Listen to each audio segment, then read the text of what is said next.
Guys, welcome back to part 2 of my list of best fragrances for cold weather. So in my first video, I included 7 fragrances that are great for the cool weather.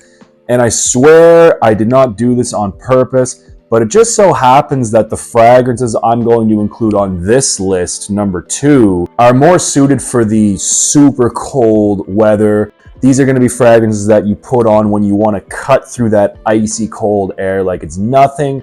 I feel like these fragrances that I'm about to go over are particularly suited to extra cold temperatures. Whereas in the previous video, now that I look back, a lot of those are really appropriate for fall weather. But at the end of the day, you know, it really doesn't matter that much what temperature you wear your fragrances in, as long as it smells good to you. That said, I really think the following fragrances shine in just bone-chilling temperatures. So let's get this list underway. First on the list is going to be Falcon Leather by Matière Première. So the main notes that I get in this one are birch tar, saffron, and benzoin. So the birch tar in this is quite leathery. It's got a bit of a burnt, smoky sensation to it. And that's going to be paired with some saffron in the beginning. It's going to give it an earthy kind of spice to it. Really interesting opening, quite smoky, quite leathery. So that combination of the birch tar and the saffron are going to give this a very prominent leather accord. Even though there's no leather listed as a note in this, there's actually no leather at all in this, according to Aurélien Guichard, who is the perfumer behind this fragrance. And it is phenomenal. This is my favorite leather fragrance, even though it doesn't even have leather in it. It is a stupendous leather fragrance. If you're a fan of leathery, smoky fragrances, you're going to love this. But you know, sometimes the leathery fragrances, especially when they're mixed with smoke, can be a little bit too intense. This one here, Falcon Leather, has significant benzoin, so it dries down to a really creamy, ambery, vanillic benzoin.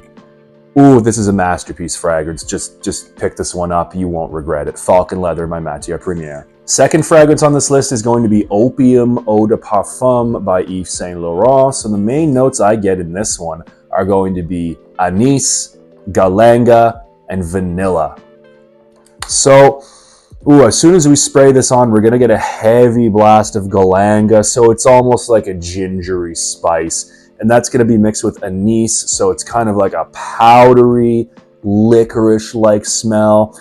Dries down to the most beautiful vanilla note. The vanilla in this is definitely sweet without going syrupy. This one here is very masculine, but in a classic type of way. A lot of times nowadays when vanilla is included in fragrances, it's done over the top. It's done just for the sake of smelling overly sweet. The vanilla in this one is very present, but at the same time, it is somehow restrained. But even then, we get like so many different aspects of the vanilla. We get the sweetness, yes. We get the creaminess, yes. We also get the slight bit of spice that really good quality vanilla is known to impart. This is a sweet fragrance. It's perfect for the bone-chilling cold winter weather. It has a presence without being just sweet and cloying for the sake of being sweet and cloying. This is a magnificent fragrance. However, it is extremely hard to find nowadays, this being the Eau de Parfum. So I recommend to you guys, if you want something that's very similar to this, although not quite identical, go and pick up Guerlain's L'Homme Idéal L'Intense. I find that one to be quite similar to this one. Anyway, guys, that has been Opium pour Homme Eau de Parfum by Yves Saint Laurent. Next one on the list is going to be Bentley for Men Intense. I know, we all know this one at this point, but hey, it's on this list for a reason. I think it's a phenomenal fragrance. So the main notes I get in this one are rum, vanilla, bay leaf, and incense. So opens up with that herbal green, kind of spicy bay leaf. I get a lot of rum. Now the rum feels to me as though it's been soaked in an oak barrel because there's a distinct woodiness that I get. And I think that's characteristic of a lot of spiced rum. There's also a hint of vanilla in here. Maybe that's a contribution of the spiced rum as well. Not sure, but I definitely get a sweet vanillic tinge in this as well. and some incense. Not a smoky incense. This is a dry incense stick, resinous, woody, awesome fragrance. I mean, I'm lost for words here. I cannot believe this is a $25 fragrance. It's one of the most affordable fragrances you can get, and it's top quality. You would not think that a car manufacturer would release a phenomenal fragrance. Bentley has done it. It is just a fantastic fragrance. This is going to be perfect for those cold weather holiday parties. It has the boozy characteristics. It has the woody kind of sweetness and the green herbal touch from the bay leaf as well. This is going to be perfect, like I said, for Christmas parties. It cuts through the cold air so well, and it smells very classy. It is a strong fragrance. It is a little bit sweet, but it's done in such a classy, refined, gentleman way that, you know, nobody's ever going to think like, oh, that guy smells juvenile when you're wearing this. No. In fact, it's a little bit of a mature fragrance. I wouldn't necessarily recommend this to younger guys. Yeah, so like I said, this is one of the original batches. I don't know how newer batches perform, although I have to say I've never heard anybody else complain about performance, regardless of the batch. But like I said, my review is based on my batch, and this is totally beast mode on my skin. Bentley for Men Intense. If you don't know about this one yet, you absolutely should research it. Next one on this list is going to be Hugo Boss Bottled Elixir. So the main notes in this one are going to be cardamom, lavender, labdanum, and frankincense. So yeah, this one here has a little bit of a similarity to Dior Sauvage Elixir, but between the two, I actually prefer this one. This one here opens up with some nice, beautifully kind of spicy, cooling, biting cardamom. Absolutely bracing in the opening. It really grabs your attention. And it's mixed with some lavender, so we get a little bit of an aromatic fougere kind of vibe. It is kind of like an aromatic fougere orientalized, because in the dry down we get a lot of frankincense and labdanum, so we're going to get kind of like an almost leathery characteristic.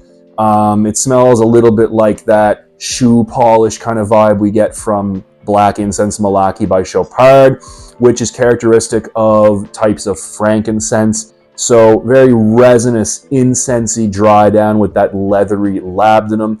And I get a little bit of a smoky accord coming from this as well. So this is almost as though they've taken Dior Sauvage and kind of just orientalized it and added a little touch of smoke, some resinous characteristics, some incense. Wow, I am so impressed with this. I honestly did not think that Hugo Boss was capable of releasing a fragrance of this caliber. I gotta say, guys, I've done a recent comparison between this and Dior Sauvage Elixir. This is my favorite of the two. If you don't know about this one yet, you should absolutely check it out. This is overshadowed nowadays by Hugo Boss's newest release, which is Boss Bottled Absolute. I think this one is miles better. So that's my take on it, guys. Boss Bottled Elixir, stupendous winter fragrance. Next one on the list is going to be Tobacco Leather by Tony Cabal. So the main notes in this one are going to be tobacco, leather, and guaiac wood. So this opens up with a sweet tobacco. We get a little bit of the bitter, kind of leafy, herbal characteristics of the tobacco leaf, maybe a bit of a woody tinge as well. But that eventually turns into the kind of sweet tobacco that I would compare to Mancera's red tobacco. Although this one lacks the fruitiness of red tobacco, the tobacco notes are kind of similar. So we get the sweet tobacco mixed with a nice, dark, smoky leather in this. Kind of smells like Tom Ford's Ombre Leather, Eau de Parfum in a way. And in the dry down, there's a ton of smoky, burnt, woody guaiac wood. Wow. This one here is such an amazing fragrance, and it is so under the radar. In fact, it's very difficult to get. It's almost unheard of outside of Europe. But man, let me tell you, if you have the opportunity to pick this up, do not pass it up. This is one of the most magnificent fragrances I have ever smelled. We get the sweet tobacco, kind of reminds me of a mature Cuban cigar, like I said, with that smooth leather and the smoky, woody guaiac wood in the dry down. This here reminds me of like a mixture of 3 different fragrances. It reminds me a lot of Interlude Man by Aoud because of the smoky, resinous characteristic of that one. And it also reminds me a little bit of, like I said before, Mancera's Red Tobacco because of that sweet tobacco. And definitely Quoyum by Orto Parisi because of the general dark, dry leatheriness going on in that one. I kind of get a little bit of that in here as well. So if you can imagine those 3 fragrances mixed together and somehow improved, that is Tobacco Leather by Tony Cabal. Amazing performance. The smell is amazing without ever being over the top. That's the other thing about this one. It's so smooth and well blended while at the same time being a monstrous performer. It is an absolute delight to wear this one. It is an absolute delight to smell the trail of this wafting through the freezing cold winter air. Stupendous fragrance. It is spectacular. It is one of the best I've ever smelled. Guys, if you come across this one, don't even think about it. Just pick it up. Next one on the list is going to be Sand Oud by Mancera. In my opinion, Mancera's best fragrance. So the main notes in this one are going to be cloves, black currant, vanilla, and guaiac wood. So this opens up with those warm cloves, those warm spicy cloves that kind of impart a little bit of a smokiness as well. Mixed with that tart, fruity, almost citric black currant. It's very berry-like, that's what I would say. Maybe even a little bit inky. Some people have compared black currant to the smell of ink. Anyway, the opening here is so interesting, although it could be a little bit strong for some people, but no worries because that dries down to a beautiful base of woody, burnt guaiac wood and a light vanillic kind of creamy sweetness. So the burnt guaiac wood in this gives off, you know, somewhere between a burnt wood vibe and an incense vibe, but it is smoky.